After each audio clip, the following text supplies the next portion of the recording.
Hey guys, it's Brian. Welcome to the Awards Contender. I am very thrilled to welcome Cody Dericks from Next Best Picture back today for the Awards Contender's 500th video. Cody, this is my 500th video.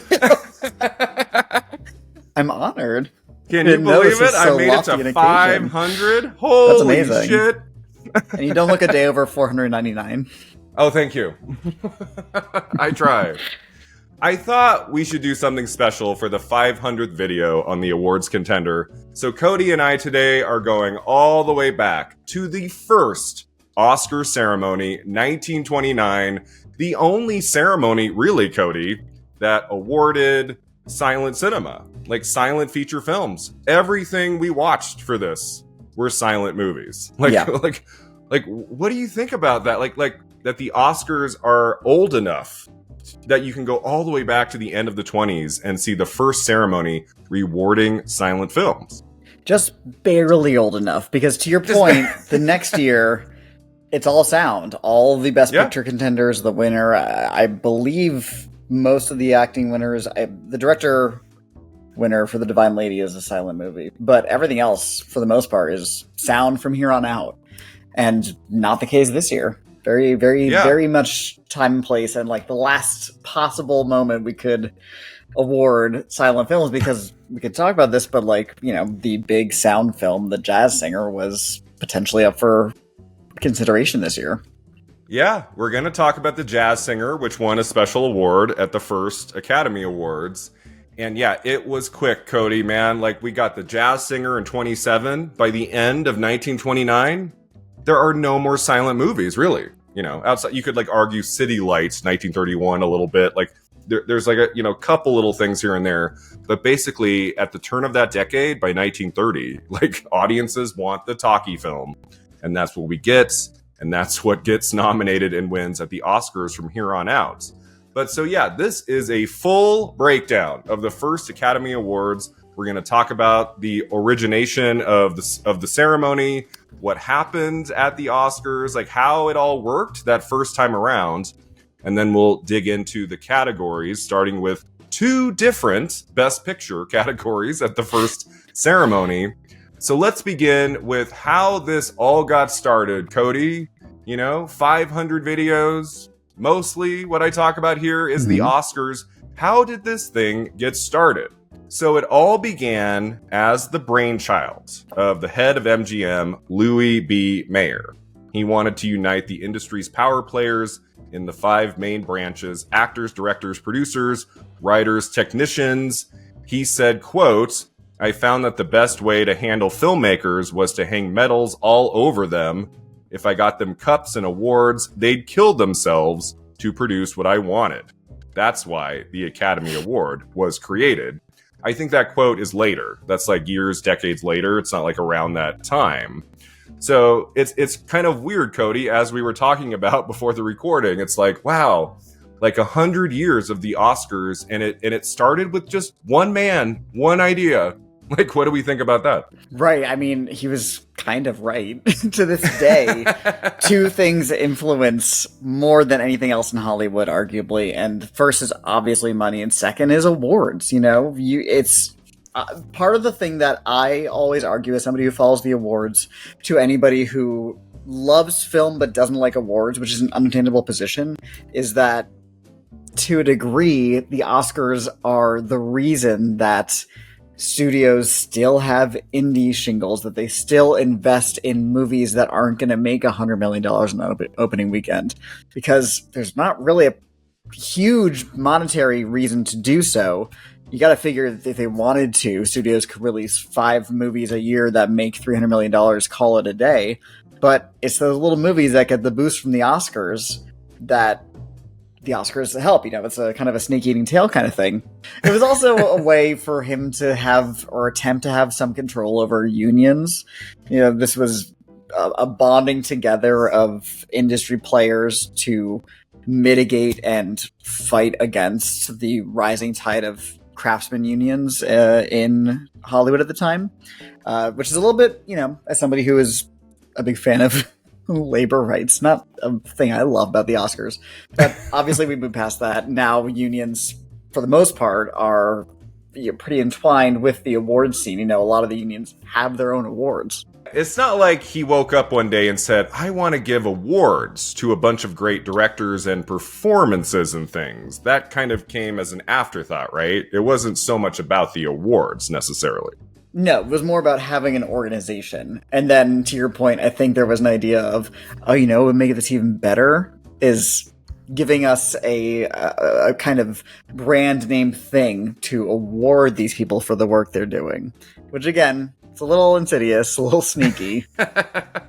So you might ask, how the Academy Award trophy came to be. Mayer asked Cedric Gibbons, an art director of MGM, to design the trophy, a gold-plated naked man holding a sword plunged into a reel of film.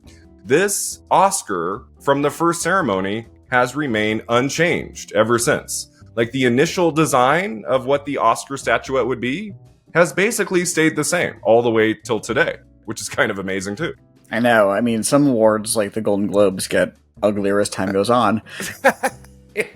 And I like this. I do think it's one of the classier looking statues of the major awards. Definitely of the 4 EGOTs. The Grammys pretty cool, but the Oscar, what I like about it is that it is so Art Deco, it's so of its time period, and yet it's timeless. And I like that they haven't, you might have imagined maybe 10, 15 years after the Oscars first began, when they were much bigger than they ever dreamed of being at the start, they might have thought about, maybe let's redesign this. It's a little stuck in the 20s. And I'm glad they didn't, because it's so classic. And that means that there's consistency now for 100 years.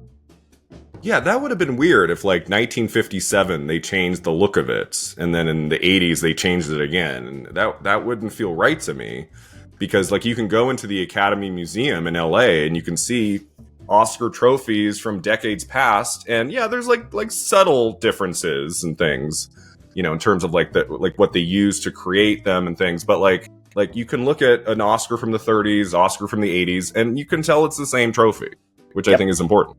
Yeah, I know during the war they switched to plaster, I believe, because of material rations, which again is now just a fun thing about those statues from that time, is they are different. And I might be wrong. I think maybe those winners were able to trade in their awards for gold ones afterwards, but still, at one point they were not always made with gold.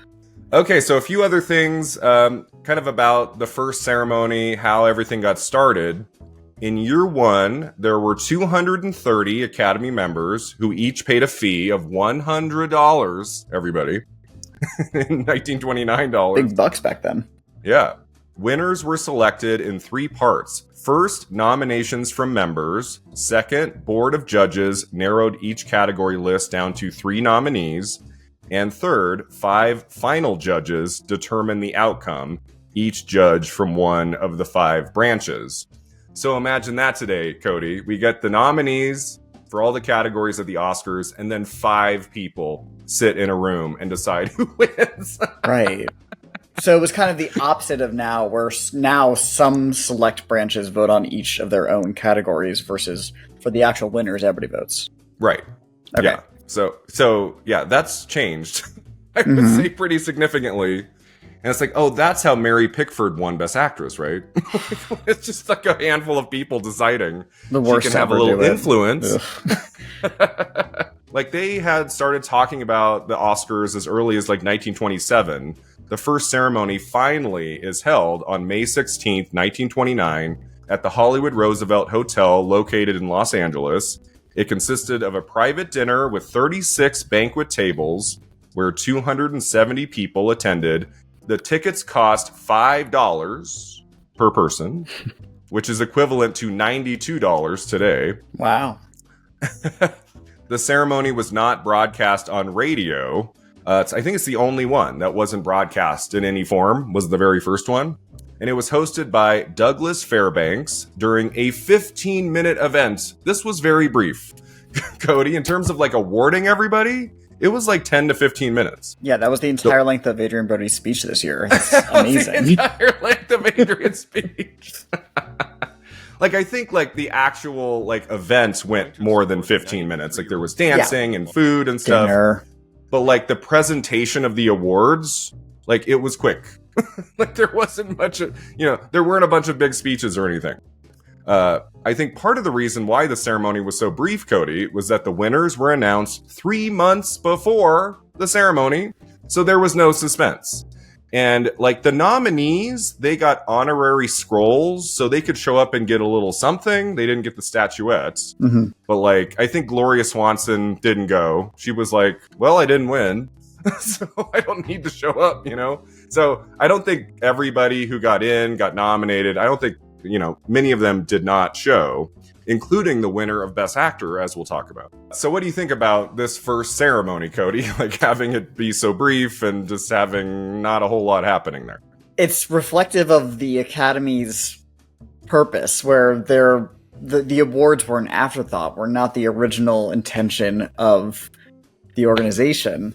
Similarly, this night, the awards were nice and all, but to your point, they already knew who was the winner. It's the first one, so it probably feels a little bit like, is this actually a thing, or is this just kind of a very insidery, a bit masturbatory, like shaking hands kind of situation? Yeah. I don't think they could have foresaw, first of all, that we'd be talking about it 100 years later, or that it would grow into this huge thing pretty quickly. It was not like it took a while for the Oscars to become the cultural event they are today. Pretty quickly, people were already campaigning and fighting and, having opinions about the Oscar winners and nominees from here on out. All right, Cody, so let's go into the categories at the first Academy Awards. We're going to start with the big ones and then work our way down. Let's begin with Outstanding Picture. That's what they called Best Picture at the first ceremony. The nominees were The Racket, Seventh Heaven, and Wings. Wings was our first big winner for Best Picture. So what do you think of that category, Cody? I think Wings and Seventh Heaven are both pretty great. I think they hold up to this day. Wings, I can see why it won this category, especially back then. There were two distinctions, and one seemed to be for overall merit and technical achievement a little bit, which is what this category is. And then the other one is unique and artistic, and that's, your gay category. And the better category. Well, kind of. But The Racket, did you get to see The Racket, the other nominee? Yeah, I looked at some of The Racket. It was kind of a gangster film, right? Yeah, it was okay. It's didn't really hold my attention to see a Prohibition gangster movie that was actually made during Prohibition. But besides that curiosity factor, it's not very interesting. It's pretty overly complicated and kind of boring at the same time. But Seventh Heaven and Wings are pretty great. Wings, in particular, would get my vote, first of all. And the achievement of this, technically, is unbelievable. It also wins Best Engineering Effects, which is kind of what Best Visual Effects morphs into. Right. And it's inarguable. I mean, the flying sequences in this are incredible. Not just from afar seeing the planes, but seeing the actors in the planes. It's just really spectacular stuff. Plus, the story is totally affecting. It absolutely works. And I can't imagine how impactful this was to people who were just 10 years or so removed from World War I. I had seen clips of Wings. I didn't until last night watch it in full, and I was pretty impressed. I think the narrative, it's hard, right? Being 100 years removed, I was like, oh, they could hurry this part up. This part could be cut. Sure. There was a little bit of that, but just like on a technical level, like what they were able to put on the screen in 1927 is extraordinary. As you said, the aerial scenes, and there's some really unique like camera shots throughout the movie. There's this very famous moment of the camera like tracking across a restaurant, and it goes through like 5 tables as these people are talking. And I looked into that a little bit, like how they managed to do that shot, and it's like, whoa. So it's not like, oh, this is just kind of our standard dramatic film, best film of the year that gets to win Best Picture. There's a lot of innovation in Wings that I think is important. And they could have gotten this wrong. Like they could have given Best Picture at the first ceremony to a really creaky, blah movie that no one talks about anymore. Wings still works to this day, almost 100 years later. And I think, a lot of that comes down to the innovation that was used technically in the creation of that film. There's also that really powerful scene where, of the two male pilots, one of them, in a really kind of incredible piece of storytelling irony, is shot down by the other. And the death scene is really impactful and very tender. And they symbolize it with the airplane's propeller slowing down as he dies. It's just very effective visual storytelling. And I mean, it goes without saying, these are silent movies. They have nothing but the visuals to go off of. But what that means is that in a lot of these movies this year, you see so much ingenuity in terms of storytelling through a visual medium. Visual symbolism, clever camera tricks, humor executed totally physically. I like that there was like an epic scope to it, but it's also got a lot of intimacy with the actors. It's not just like this grand vision all the way through. Like, it kind of jumps around in time a little bit, and we see, kind of quieter scenes with the actors, and then like 10 minutes plus of all of these amazing aerial stunts. So I can't imagine what watching Wings was like for audiences in 1927. Must have been incredible. Must have been amazing. Yeah, it's a good pick. They picked a good winner at the first Oscars. So we'll talk more about Seventh Heaven when we get to Best Actress. But let's move to Best Unique and Artistic Picture, Cody. The nominees were Chang, The Crowd, and Sunrise. The winner was Sunrise. What do we think of this category? Again, there's two exceptional films that still hold up to this day. Really moving stories, incredible, ingenuitive visual storytelling and cinematography, great acting. And then there's Chang. There's Chang. Which I didn't like. Which is just a thing. An hour long. Yeah, nothing like happens. Docudrama about animals in some East Asian jungle somewhere. Thailand, I believe. And yeah, it's just... It feels colonialist and very white focused in its perspective. It's very judgy of a lot of the customs in the movie, but also has like weird animal dialogue. This movie has basically been lost to time, and I think all the better for it. I think Chang is here and not an outstanding picture because it is kind of a docudrama, and it's like, well, where do we put this? And it's unique. I'll give it that. It is unique. It's, it's unlike, I would say, anything I've seen. It's kind of, in that way, I guess. For better or for worse.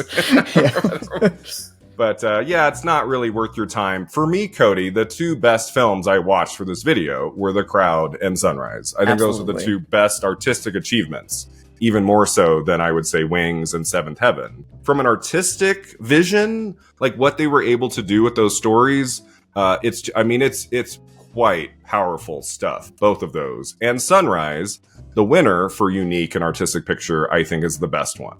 I just think that is an extraordinary film. I'm so happy I finally got a chance to watch. I slightly prefer The Crowd. Okay. I think it's a more interesting story being told, but the filmmaking on display in Sunrise is unbelievable. The way it tells the story with, overlays and double exposures and impressive editing, and even the intertitles are used for thematic purpose. Like there's some like get billowy when they talk about water or drowning. So they're really using every tool at their disposal to make this movie. And F.W. Murnau, who also did Nosferatu, he's still heralded to this day as one of the great innovators of early cinema. Yeah, F.W. Murnau. Like, this is his first American film, I believe. He mostly worked in Germany and things. And with Sunrise, he just brings those sensibilities that he had been developing for many years into like an American production. But it's unlike like pretty much any other movie that got nominated at the first Oscars. Just from the get-go, there's just such a competence to the directing, to the storytelling. There's a little bit in the middle where it gets a little slow. It's not like the narrative to Sunrise is the best of all these movies. Definitely. Although, there are some elements of the story I just found so intriguing, just kind of like devilish and diabolical and certain things like maybe he'll drown his wife to get with this other woman. And, it's kind of a weird story, but like just the way it is presented visually And I think the performances are very strong. And it's like a good running time. It's about 90 minutes. Like, I don't know, like if Sunrise had been 2.5 plus hours, I don't know if it would have worked as well. I like the running time of Sunrise. You get a lot out of it. And just to see the innovation for that time of like what they were able to do for Sunrise, I was really impressed. Yeah, it holds up to this day. It's still regarded as a masterpiece for good reason. It's just an early example of the fact that gay people make better art. Sorry, straight people. F.W. Murnau was gay? I didn't know that. Yeah. Oh, yeah. Oh, yeah. Okay. He's one of the people that in the personal life section of Wikipedia just starts with, was gay. Was gay. Definitively. And then one other thing about the crowd, what I really took to in that one was that director King Vidor, like he wanted to make a movie about an ordinary guy, but do it on kind of a grand scale with a lot of artistic vision and things. And I was really taken with that movie too. That shot that like pushes in on him at like the workstation. There's like 100 desks in the shot, and it's like going in on him. I'm like, this is like 1927. Like this is incredible. It's incredible. Like there's so much really, really cool things in the crowd. I'm happy that got into the first Oscars as well. I think it's a really dynamic vision from King Vidor. The Crowd was my favorite film of all of the nominees we watched this year. It is still prescient. The story it's telling. Sunrise feels you could not make Sunrise today. The story it's telling is like, oh my God. It's about how it's told. But The Crowd is the story of an everyday guy whose life does not go as planned and continues to not go as planned, which is the story more relatable to average audiences than a story of, rags to riches, because it's more likely, frankly, what's going to happen in America to you. And it's the kind of movie I like to give some films this label. It's a movie that's about everything, where it covers so many broad topics and themes about life, or it has so many themes or messages that could be applied to every single aspect of life that it feels foundational. Like it feels almost like cave paintings, where it's an idea told through art that's always been around. And that feels like this piece of art for this art form, The Crowd, where it's totemic, it's foundational. Yeah, I feel like the story of that film, the performances, some of the most powerful of all of these nominees. I'm happy because it tells kind of about an ordinary guy that it wasn't passed over at the first ceremony. We should mention, so why do you think, Cody, they had these two Best Picture categories and then never again? I imagine they were still just figuring out, because you also see some categories here that you don't see much of, if at all, like Best Title Writing, which is obviously only applicable to silent films. And there's a bunch of categories that aren't here yet. But for the most part, the main categories are here. You got your acting, writing, directing, cinematography, which is probably the most well-regarded, highest regarded tech award. My question is, A, do you consider Sunrise a Best Picture winner? I do. Yeah. I do not. You do not? Okay. No, because I think the lineage of the category it won begins... Best Picture. It says What Picture. are you pointing at? Best Unique and Artistic Picture. The words Best and Picture are there. So yeah, one Best Picture. Outstanding Picture is the category that Wings wins, and the lineage from there continues. They get rid of Best Unique and Artistic Picture. They keep Outstanding Picture. I see what you're saying. Yeah. Because every other year to today, there's just the one winner. Like, how do we do that for year one? How do we have two? I get that. Yeah. It's if I had to choose one, Wings to me is the Best Picture winner. Correct, but I still think Sunrise won Best Picture. Okay. I don't. But also, do you kind of miss this category? Do you kind of wish something like this was still around? Yeah, that's a good conversation to have. Should we have something like Best Unique and Artistic Picture? It's tricky, right? Because it's if the Academy and Best Picture every year only awarded giant, big box office hits and $100 million movies, and the only way we could give Nora a Best Picture win is in this other Best Picture category, Best Unique and Artistic Picture. Mm-hmm. But independent films can win Best Picture at the Oscars, so I don't think it's needed. The same way I feel like you don't need a Best Popular Picture category that has been floated in recent years. That doesn't feel right to me either. I think I think let's just make it clean. It's just like, let's look at all the films that were made that year. And it's like, we give one movie Best Picture. I do think that's the way to go. Yeah. I feel the same way, and like awards are subjective, obviously, as an idea. But regarding something as what is the most artistic, what is the most unique, feels even more niche subjective, and I could see it getting very strange in terms of what defines a unique and artistic picture. That takes us to Best Directing of a Dramatic Picture. Cody, the nominees were Herbert Brennan, Sorel and Son, King Vidor for The Crowd. The winner was Frank Borzage, Seventh Heaven. So why is F.W. Murnau not in this category, do you think? Because I feel like he should be here. I don't really... I have to chalk it up to the fact that they were still figuring out what they were voting for. Also, I can't speak to this, but I imagine there was some element of studio finagling popularity, which we would not see go away, especially in the acting categories for a while. But Frank Borzage is a good winner here. He wins again a few years later, so it's not like he was just a one and done with the Academy. I haven't seen Sorel and Son, but I do think The Crowd is a worthy nominee here as well, for everything I just said. Yeah, I looked at a few clips of Sorel and Son, and it just looked kind of basic, nothing too extraordinary, and you're like, okay, so how does Herbert Brennan get in here for that? A movie that's not nominated in either picture category, but F.W. Murnau doesn't get in, and the director of Wings, William A. Wellman.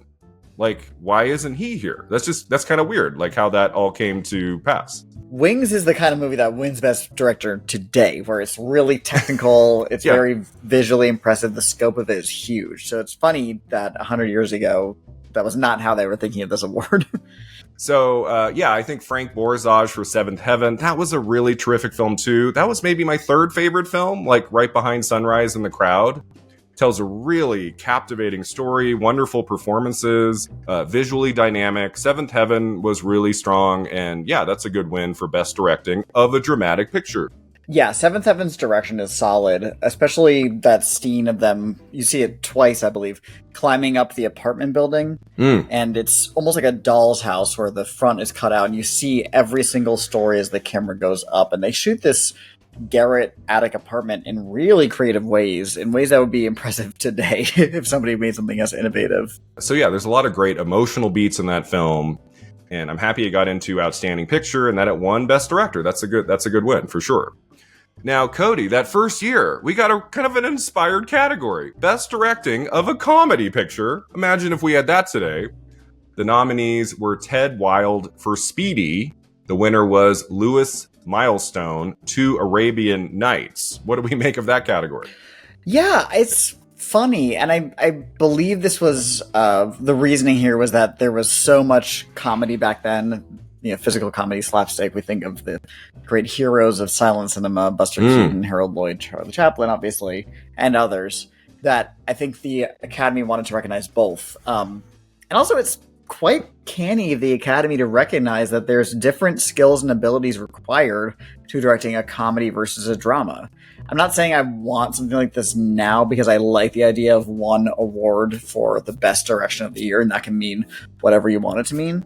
But it's pretty interesting that they had the awareness of that distinction this early in the Academy's life. And 2 Arabian Nights is not a bad movie. It's kind of mostly not really discussed anymore, but I can see why it was awarded. Louis Milestone wins just a few years later for All Quiet on the Western Front, so clearly he's a director with a good eye. Yeah, and 2 Arabian Nights, it's got kind of a war element to it, right? But it's comedy. Yes, but then we get to Oscars.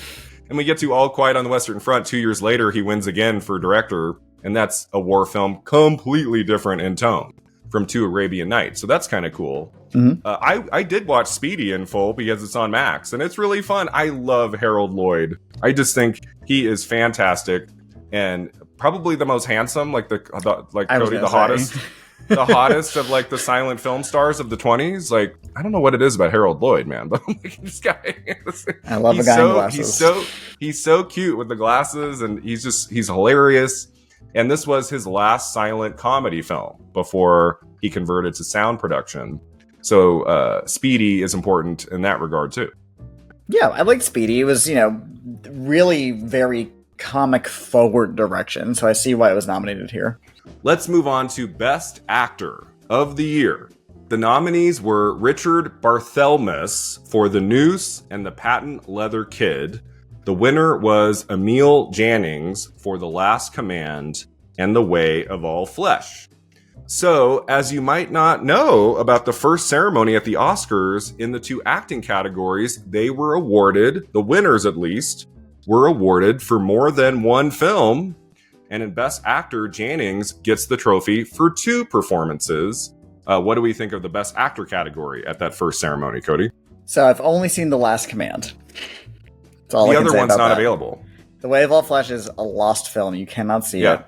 It's one of my There's like great 8 white minutes. whales. Yeah. Yeah, The Way of All Flesh, I think on YouTube it had like 8 minutes that you could watch, but yeah, that movie is basically lost. Yeah. But in The Last Command, I think Emil Jannings is pretty spectacular. I really liked the movie, first of all. It's a very strange story. It starts in the present day in Hollywood and then flashes back to revolutionary Russia to tell the story of this Russian czarist general who fell during the revolution, and in the present day, the framing story, he is rattled and shell-shocked, and he is now working for some reason as an extra in Los Angeles. That was a little weird, but I think it's pretty well told. I think Emil Jannings is kind of fantastic. He's playing him at 2 distinct ages, only 10 years apart in the narrative of the film, but he's aged way harder than that. And it's directed by Joseph von Sternberg, who is one of the great visual storytellers of this era. You know, he becomes known for a lot of his work with Marlene Dietrich in the 30s, Morocco and Shanghai Express, most notably, which are some of the most gorgeous films of that era. I really like this film. I think he's really great in this movie, and I think he's a worthy winner.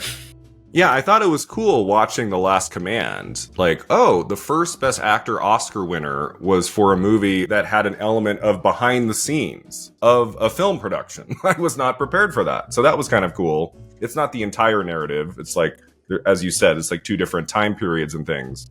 But that, you know, this early movie, like before the talkies even come into existence, we have a movie about the making of a movie. So that was cool. I was also taken with like the first winner in this category not going to like a young guy, like the young hot star of the day, that they went with an older kind of character actor. I thought was kind of inspired as well. Yeah, I mean, it's interesting to see Hollywood already self-mythologizing the power of film. This would be something that a lot of movies, that especially the Academy Awards, would embrace, but also self-critiquing. You know, Hollywood and filmmaking is viewed in not the most flattering light here. It's shown to be grinding and impersonal, and the actors are mean to each other, and nobody really cares about each other on a human level, which is something that you see, again, throughout movies and real life for many decades to come. It's just interesting that we're getting this kind of dual perspective on Hollywood from Hollywood this early in its existence. Yeah, and one other thing about Jannings, Cody, can we say with full confidence he was the first person to ever receive an Oscar trophy? Oh, was he the first? He asked if he could get it early because he was going home to Germany. And so they gave him the trophy many days before the ceremony in May of 1929. And they took some photos of him, I read, and then he left for Germany. So I think he's the first person to ever get the trophy, Emil Jannings. That's pretty cool. That's a place in history as well. Yeah, unfortunately, he also has a place in history as a literal Nazi. So that's unfortunate. Yeah, he went back to Germany and was not on the right side of history, let's just say that. In terms of the win, like for the performance there, at least for the one we could watch, The Last Command, that is a great one. I think that's a really terrific first win for Best Actor. Better than Barthelmess, who I looked at some clips of The Noose and The Patent Leather Kid. Pretty forgettable stuff. There was nothing that really stood out for me there. Gonna be honest, I was like, I'll definitely watch The Patent Leather Kid. I have access to it. I haven't seen any of the other nominees. It is 2.5 hours long, so in that time span you can fit in about 4 other nominees from this year. Yeah. So I just did not. It just didn't happen. But he was much younger than Jannings. He was kind of like a younger, kind of newer star, I would say. So they could have gone with him. Instead, they went with the older character actor, which I appreciate. That was really cool. All right, Cody, that takes us to Best Actress. For 1929, the first ceremony, the nominees are Louise Dresser, A Ship Comes In, Gloria Swanson, the Gloria Swanson for Sadie Thompson. The winner was Janet Gaynor for 3 films: Seventh Heaven, Street Angel, and Sunrise. What do we think of Best Actress at the first ceremony? I think the winner is pretty fantastic, and so is Gloria Swanson. This is not a bad category. Louise Dresser, she comes in, not a good movie, not a good performance. I looked at it a little bit, yeah. Yeah, but that movie's almost lost, essentially. But Gloria Swanson really establishes herself pretty well in both the silent and, as we would go on to see, the sound era, which is ironic, knowing the plot of Sunset Boulevard. She gets one more nomination in a few years for a sound film and then comes back in the 50s with Sunset Boulevard. But Janet Gaynor, 3 good performances in 3 good movies. This is a very good winner. She's, I wouldn't say top tier in terms of the 100 winners that would follow, but definitely not bottom tier. I think she's pretty excellent in these and showing a wide range. She's not playing the same character 3 times. Right. Yeah, so as we talked about, Cody, I had a day recently where I decided I'm just going to watch all 3 in the same day. So on a Saturday, I watched Street Angel with breakfast, I watched Seventh Heaven with lunch, and I watched Sunrise with dinner. That was a day, man. I was like, this is the Janet Gaynor day of my life. And yeah, it was a thrill. I would say her performances in Street Angel and Seventh Heaven do have some similarities. She kind of looks the same in both. She's kind of, she's very emotional in both of those films. There's some similarities there. Sunrise is completely different. Like, she doesn't look like herself. Like, her hair is completely different. She plays the role in a unique way. So yeah, I would say if there's any similarity, it's the first 2. But it was quite a thrill to see these 3 performances. They're all very strong. And like, the first win in this category wasn't just for 1 movie, it was for 3 movies. And, maybe not Street Angel, that for me was the least of the 3. But like, if she had only won, Cody, for Seventh Heaven, I would have been like, great, yeah, that's a good win. If she had only won for Sunrise, I would have also loved that. So it's kind of tricky to compare this to the other winners because every other Best Actress win has been for 1 movie. So it's a little tricky, like, how do we compare them? But like, ultimately, I got to the end of that day and said, this is an all-timer win for Best Actress. That is so well-deserved. I love it. To your point, Seventh Heaven and Street Angel, the stories have similarities, but she's playing very different characters. Right. Seventh Heaven and Street Angel, they're both about a couple that comes together through strange circumstances, falls in love kind of after meeting, and then are separated for, again, different circumstances.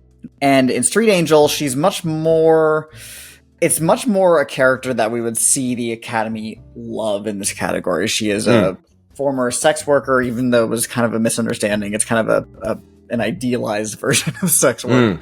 And but you could say she's a fallen woman, is the idea. She gets put in jail and then escapes.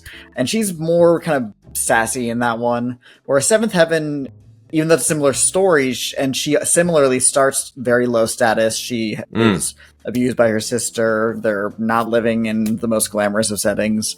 That is a much more reserved performance, which isn't to say she is holding back. She's, as we see from the range exhibited in these performances, making an active choice to play her as demure. And the payoff is incredible, because later, at the very end of the movie, when she gets the news that she is told her husband is dead, you might expect, based on the stereotype of silent acting, her to kind of, throw her body around, put her hand to her head. She doesn't do that. She freezes. She just shuts down, which is kind of bold to do in a movie where you don't have the ability of sound. And then there's Sunrise, which I think her performance takes a backseat to a lot of what's going on in the film otherwise. She's still very good, but there's so much to laud the film for its visuals and its direction and its just general storytelling power, that I find Janet Gaynor takes a bit of a backseat.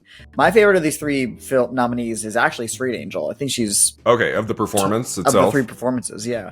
And then I go Seventh Heaven and Sunrise, but they're all good performances, and this is a very good win. Yeah, and Street Angel is 1928. The other two are 27. So I'm thinking that she probably made Street Angel last of the three. So she's like, just with each film, she's just growing, in her command of the craft and things. And so, yeah, even though I found Street Angel as a movie a little bit less than the other two, she's doing phenomenal work in it. And so, yeah, I mean, a win for any of these three would have been great. And it's kind of cool that she won for all three. I mean, Sunrise, her credit is the wife. So it's like, so not quite as dynamic a character as the other two, as you say. But she they does all have names kind like of that take a back seat. They all have character names. It's the man, the woman from the city. So they're all defined by what they do and where they're from, which is tying into the full title is A Song of Two Humans. It's really setting this as in like any place USA. They go from the country to the city in a 10-minute train ride, it seems. Yeah, so you look at Gloria Swanson, it's like, man, if she had just had two other phenomenal performances that year, maybe she could have been competitive. I feel like it's hard, right? If you only have the one film nominated in actress, it's hard to compete with someone who has three, right? I guess so. Yeah, I didn't think of that because it does feel extremely unfair. But Gloria Swanson's pretty great in Sadie Thompson. She does this thing I love that you see also in her later films where she bares her teeth, but she doesn't smize. Her eyes remain focused, but her mouth is kind of giving you a disarming smile, and it's very eerie. It works very well in silent film, and she brings it back for Sunset Boulevard, which it's fun to watch her give a silent performance, knowing that she'll be doing Norma Desmond in 30-something years. Yeah. And it's reflecting on the art of silent film acting. She talks in that movie about we had faces then, and you see what she's talking about here. She's speaking from experience. It's really incredible, character melding with actor kind of stuff. Yeah, I mean, I had never seen Sadie Thompson. She is extraordinary in that. I think the movie, it only kind of works and fits and starts and things, and it was very strange how the ending has been lost. So you just you watch the whole movie, and then the version I watched, it just cut to black. And I looked and it showed like 7 minutes remain. Oh. I'm like, what? So I fast forwarded to the end. I was like, what? So I read up on it and like, oh, the last reel got damaged or something. They thought that the movie was lost, and then they found it, I think, in Gloria Swanson's like personal archive or something, like in the early 80s. Like they came across it there, and they couldn't salvage the final reel. So it felt weird to be kind of wrapped up in that story and enjoy her performance, and then the ending is just not there. That was strange. Yeah, the version I saw compiled an ending with still photographs from the set, from Gloria Swanson's personal collection, and there was some surviving clips of motion. But it was very abrupt, and it was during a very pivotal dramatic shift in the story. So it felt like some sort of stylistic change, but that was not the intention. Yeah. But what an expressive face she had. It makes me want to see more of her early work. I've never seen The Trespasser, which she got nominated for like the next 2 years later, somewhere around there. And that's an early sound film, right? I think The Trespasser is her first sound movie. So I need to check that out for sure, because Sunset Boulevard is my favorite film. Anything to do with Gloria Swanson I'm interested in. So that was a treat to finally see Sadie Thompson. Here's the weird thing. I think Janet Gaynor in Seventh Heaven and Street Angel is better than Gloria Swanson in Sadie Thompson, but Gloria Swanson and Sadie Thompson is better than Janet Gaynor in Sunrise. So I don't know what to do with that. It's a little complicated. Any other year, you can figure it out, but that first year, it's a little confusing. But yeah, I'm a big fan of that Best Actress Oscar win for Janet Gaynor. There's a lovely photo of her holding up her trophy, all young and excited. It's like a lovely picture that's online. I really enjoy. And she has one more nomination, Cody, for the first version of A Star is Born, 1937. That's her other nomination. She's very good in that, so I've seen that. And she comes back to the Oscars in the 70s. She presents something with Walter Matthau in the 70s. And he's like the first ever winner of Best Actress. And she comes out and she looks great. And so, yeah, there's a lot of there's a lot of history to Janet Gaynor at the Oscars. And, if you are a completist of this show, I would recommend you go back to the beginning and watch some of her work. It's really outstanding. All right, Cody, that takes us to a few other categories at the first Oscar ceremony. We will go through these a little bit quicker. Best Writing Adaptation. The nominees were Glorious Betsy, The Jazz Singer, and Seventh Heaven. Seventh Heaven wins Best Writing, I guess their version of screenplay for adaptation. What do you think of that category? I've only seen Seventh Heaven, so I can only speak to that. But I understand. I mean, the story is really compelling in Seventh Heaven, and unlike some of these other movies that I enjoy visually, I do think the story takes center stage with Seventh Heaven because the ending is so powerful, and it works to this day. So this is a win I totally understand. Yeah, I looked at a little bit of Glorious Betsy. There's not much there. The Jazz Singer, I don't know if that's talked about as a great screenplay. I don't know if I would nominate it for that. Seventh Heaven is the obvious winner there, I would say. And then they had a second writing category, Cody, Best Writing Original Story. The nominees were The Last Command. The winner was Underworld. Anything to say about that? So the impulse is to go, oh, this must be original screenplay. Not really. This is a category that they continue for a while into the 50s. And it's more like best, to my understanding, best treatment, best pitch, best idea for a film, which is pretty cool. I like that as a category, and part of me wishes they still had that. But it's a little bit of a silly award to be like, what's the best idea for a movie, regardless of final execution. Yeah. And this gangster film wins, Underworld. Yep. Joseph von Sternberg. I didn't get to check it out, but I wanted to because I love him as a director. Yeah, I looked at a little bit of that. I got this one confused a little bit with The Racket. There were some similarities there. But yeah, it's okay, we're awarding the story of the film, not necessarily the screenplay. And then Underworld doesn't really do well in other top categories. So I don't really understand what the trophy is for.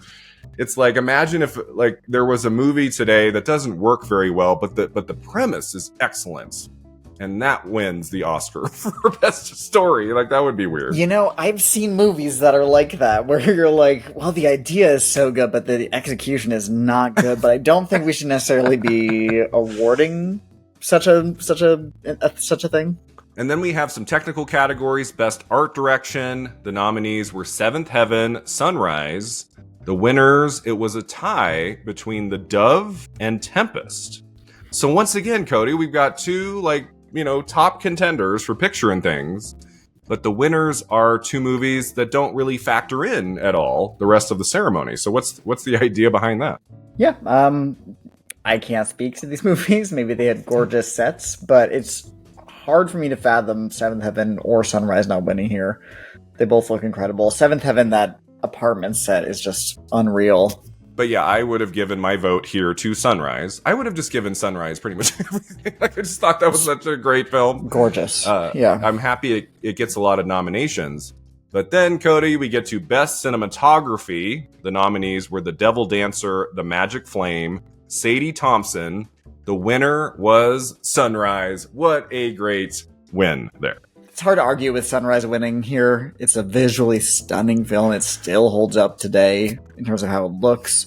Just some shots, which are a combination of editing of the one of them crossing the street, where it's some sort of early, not green screen obviously, but some sort of technology like that, where there's even some cars going behind them. So it's they such feel a weird shot. It's incredible. Yeah. But yeah, they're kind of separated from everything that's happening around them, and the shot keeps going. Yeah. It's amazing. It's so amazing. Cool. I do think there was room in here for things like The Crowd or Seventh Heaven or Wings, which look incredible, or even The Last Command, which, like I said, von Sternberg knows how to shoot the hell out of a face. Yeah, how is Wings not nominated for cinematography when there's 3 other nominees here, including 2 movies that don't factor in at all, really, anywhere else, The Devil Dancer and The Magic Flame? Why is Wings we're getting mad at this. What the hell? Is there someone I can talk to about Did they this? not see Wings? what are you guys doing? Like you're driving me crazy. Like the cinematography of Wings is incredible. How is that not here? Is anybody alive who voted for these? Probably not. So. Like, who said, well, Wings is like possible? No.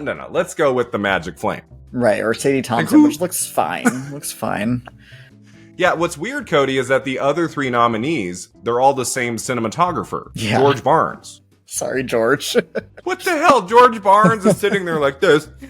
He's eating his squab rougeau or whatever it's called.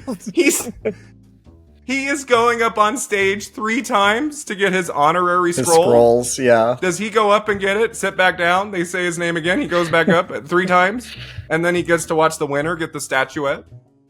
I wonder how that went down. I would love to know. Like, was he there? Was George Barnes there? Sunrise, excellent win in cinematography. Best engineering effects. The nominees were no specific film.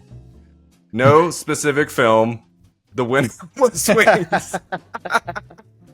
No specific film was really... It has some good engineering effects.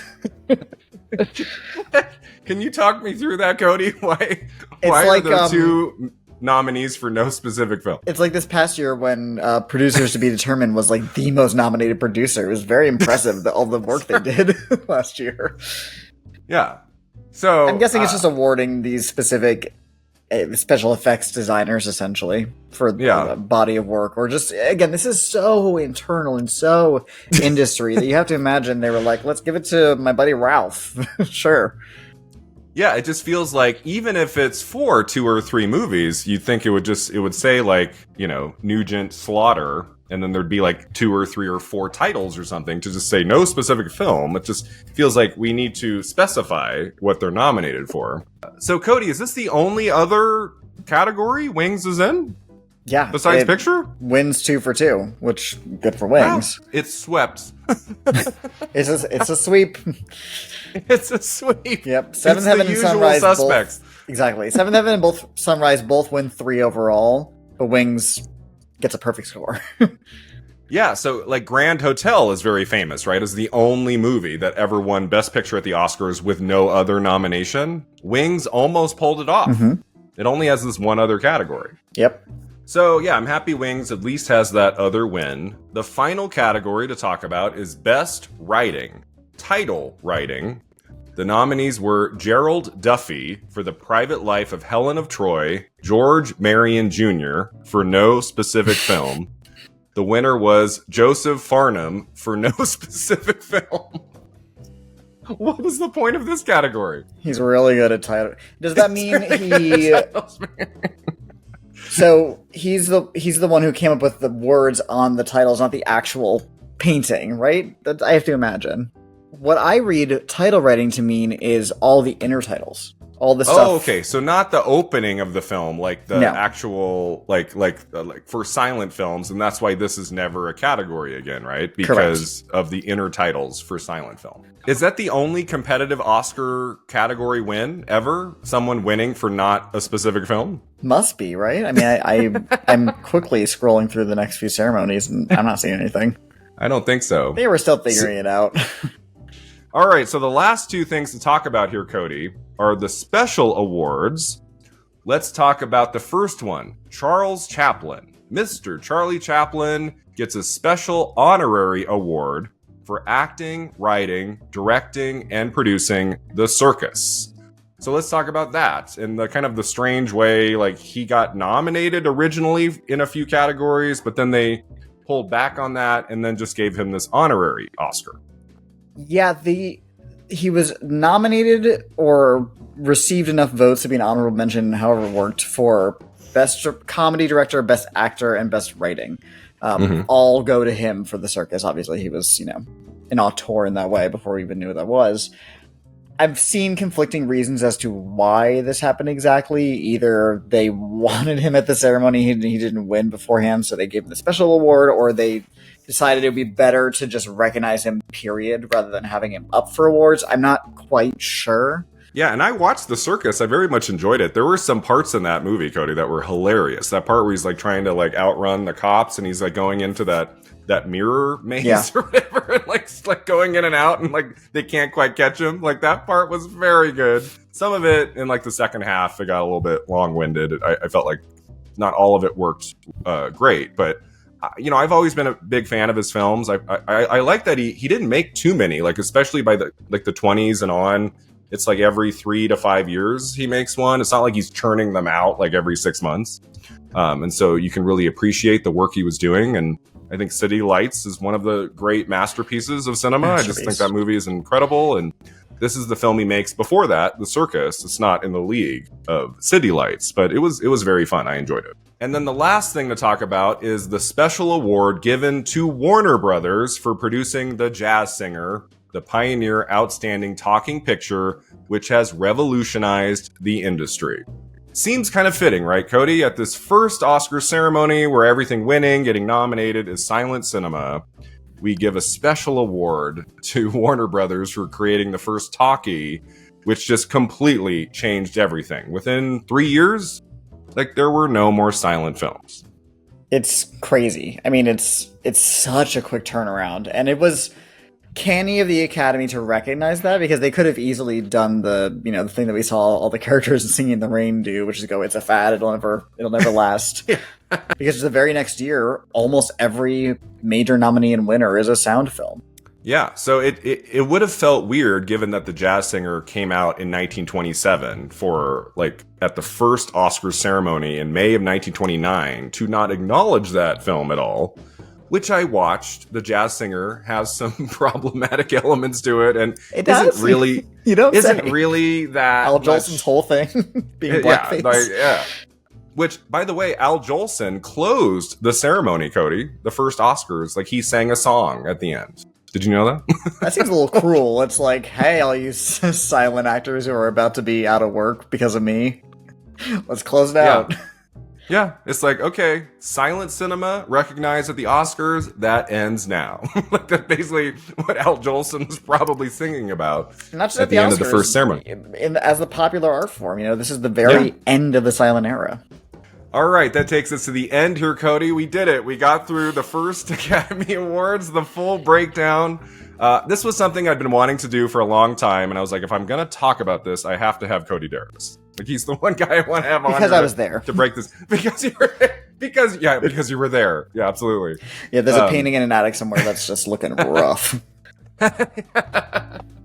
Yeah, but thank you so much, Cody, for being here on my 500th video at the Awards Contender, talking about the first Oscars. If there is a huge clamor from viewers wanting us to do more of these, maybe.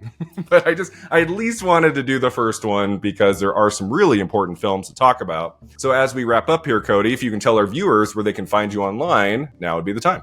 Yeah, I'm interested to see what, to your point, fervor is brought about because of any Janet Gaynor fans, haters even more interestingly.